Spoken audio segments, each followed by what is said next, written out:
Welcome to our channel, ladies and gentlemen. I want to say thank you to those who support our channel in one way or the other. And if you are watching us for the first time, please hit that subscribe button and click the notification bell. Kindly give this video thumbs up and share our videos. I want to reveal to you, ladies and gentlemen, that William Samoei Ruto is seriously supporting the bipartisan talks. And in fact, he really prays that these talks sail through without any hindrance.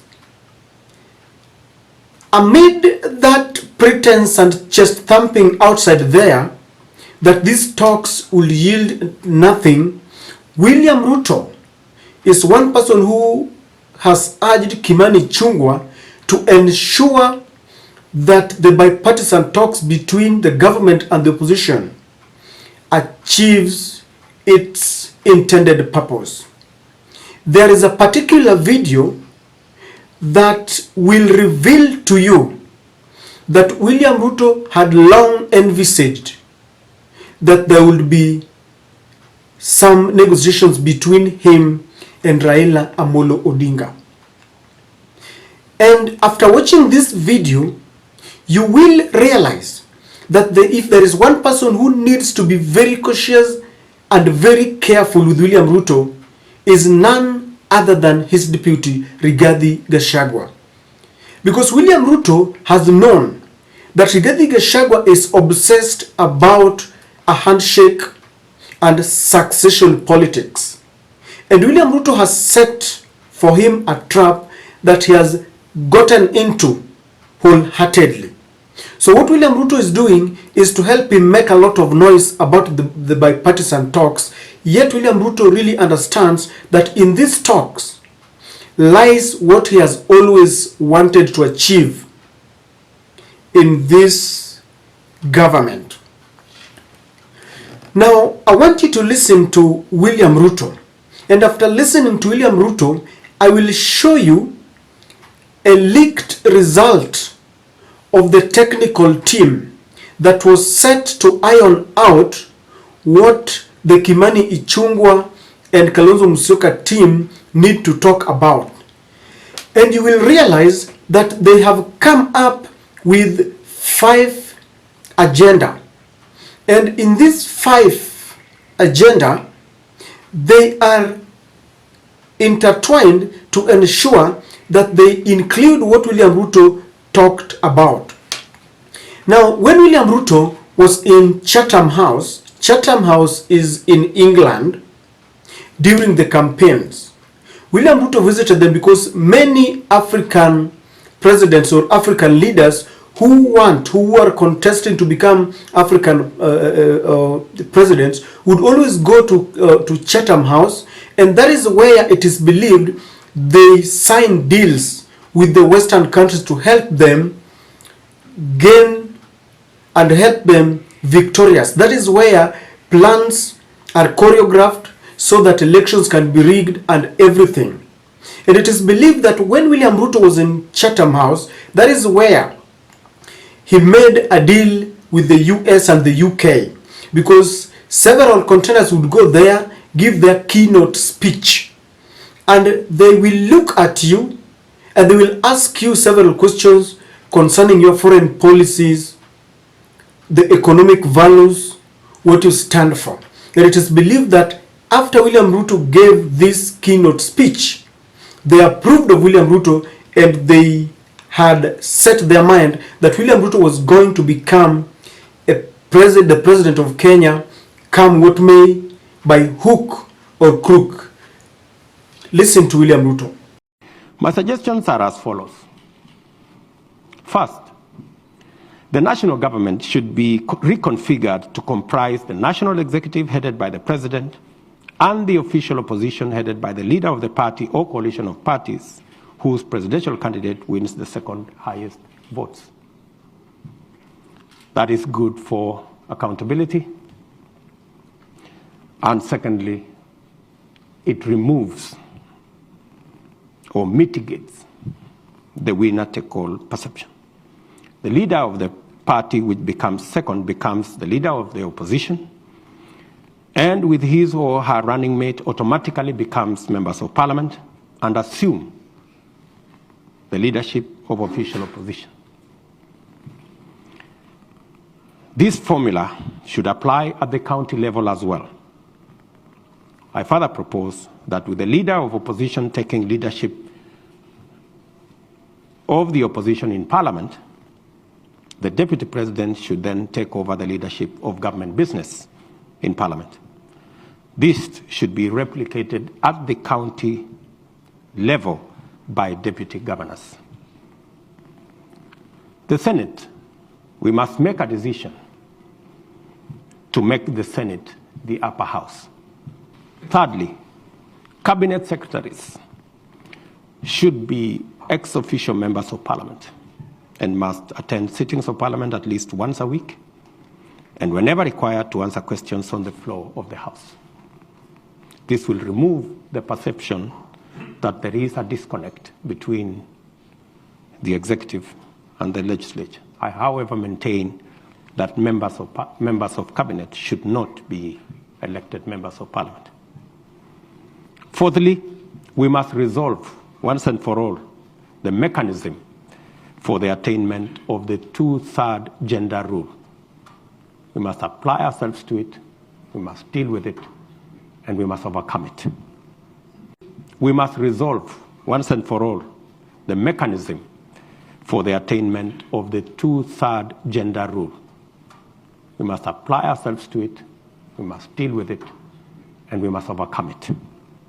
After listening to this speech, ladies and gentlemen, I want you to take a keen look at what is believed to be a leaked report of the technical team that was set to fine-tune what the committee or the bipartisan team is supposed to talk about.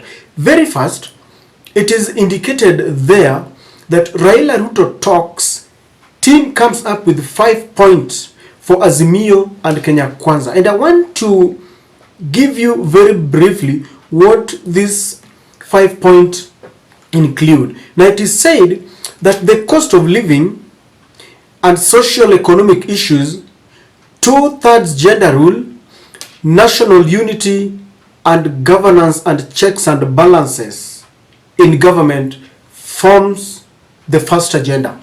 Now, if you look at this first agenda, ladies and gentlemen, they talk about the cost of living, something that William Ruto has said that is on top of things and is giving free fertilizers. But then look at the second thing there, 2/3 gender rule that William Ruto talked about in front of the Western leaders, that we must make a decision that we will include our ladies and women into the positions of governance in parliament. And the first time when William Ruto ascended to power, he wrote a letter to the two houses, Speaker of the National Assembly, Moses Wetangula, and the Speaker of the Senate, Amason Kingi. And he told them to fast-track these mechanisms to ensure that we include the 2/3 gender rule. And when Kimani Chungwa revealed to the nation that they were ready to talk with the Raila's team, he had indicated only those points that William Ruto had indicated in his letter. And this tells you that William Ruto will not backtrack, because in these talks, he's the biggest beneficiary. So if you look at the 2/3 gender, national unity, governance, all those are just English. What is there in the first agenda could be the cost of living and the 2/3 gender rule. Now Raila might just put a lot of pressure on William Ruto to include subsidies, reintroduce the subsidies, things like that, to reduce the cost of living. But the major agenda there is the 2/3 gender rule. Now take note that Raila Odinga has got no objection to the 2/3 gender rule, and it will sell. The second one, according to the technical team, because this was leaked to the Standard Media Group, that it is electoral justice and related issues like reconstitution of the Independent Electoral and Boundaries Commission, boundaries delimitation and audit of 2022 general election. Now, in this second point, electoral justice and related issues like reconstitution of the Independent Electoral and Boundaries Commission. Now, they are simply going to replace the 5 commissioners because Chebukati, Boyamul, and the other one have retired after their tenure elapsed. And you know that Cherera and her team are also gone. So we don't have commissioners. So when they talk of reconstitution, you know that Raila has been piling pressure that they have a balanced team. I don't know how balanced it will be, but it might just sail through. Now the other thing about this is the boundaries, the boundaries delimitation. This is something that will be supported by Kimani Ichung'wah because they are looking for 1 man, 1 shillings, 1 vote. And it is at the core. We've seen Anne Waiguru talking about it. We have seen several Mount Kenya leaders talking about it, and they will support any attempt to revise the boundaries delimitation. And for those who followed the analysis I did on this, the Constitution gives an interval that should allow Kenyans or the IEBC to relook into the boundaries, the names and the boundaries of our constituencies. And this period should not be less than 2 and 8 years and must not go beyond 12 years. The last time our boundaries were reviewed were in 2012. And that tells you that we are running short of time because in 2024 will be the deadline. And so this is the right time that they are going to look into the boundaries delimitation. And I'm sure William Ruto would want more constituencies in his backyard, because with this comes with more resources, because if several offices or if you are added some more constituencies, then it means that there are people who will be working at the constituency level, drivers, security, secretariat, and you know that this is resource. This is something that William Ruto would want, and he cannot oppose it. Number 3, entrenchment into the constitution of the Constituency Development Fund, National Government Affirmative Action Fund, and Senate Oversight Fund. According to the technical team, they are going to discuss the CDF. The senators also are going to have money that they're in charge of, and of course there is what we call the Affirmative Action Fund. Now, Raila Odinga knows very well that we need more resources to the mashinani pale county level, and is going to support this because according to the technical team, CDF is something that William Ruto really wanted to entrench into the constitution, according to the letter that he did to the 2 senators. So as you can see from the first, second and third agenda, William Ruto has got something in it, and that is something that Kimani Ichung'wah and the Kenya Kwanza team went there to ensure that they achieve. Number 4, the proposal to entrench into the constitution the office of the leader of official opposition and the office of the prime cabinet secretary.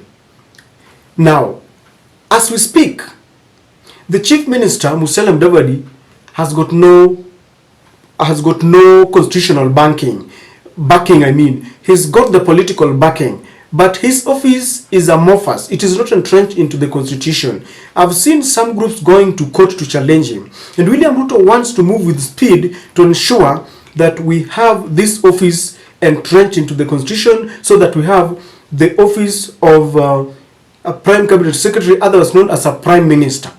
Now, with all this, ladies and gentlemen, William Ruto would want these talks to proceed, to prosper, and to achieve, because he is the most beneficiary. He's going to benefit in this more than Raila Odinga himself, because after this he's going to tell people that I have achieved what I promised during the campaigns. The third one is the fidelity to political parties. Simply means that people like Jalango, who went to State House to take a cup of tea and take some photos, once you cross over, the Azimio might insist that those who cross over will resign and seek a fresh mandate. If you look at this thing, ladies and gentlemen, number 1 is the 2/3 gender rule. In proposal number 2, there is a delimitation of boundaries, something that the Central Kenya would really want. There is entrenchment of into the constitution of those funds, CDF, the Senate, and the affirmative action. And then we have the proposal to entrench the Prime Minister's office. With all this, ladies and gentlemen, if you look at them, these are what William Ruto talked about at Chatham House. And this is something that he wrote a letter very passionately to be achieved. So tell me, where on earth do you think William Ruto does not want the talks?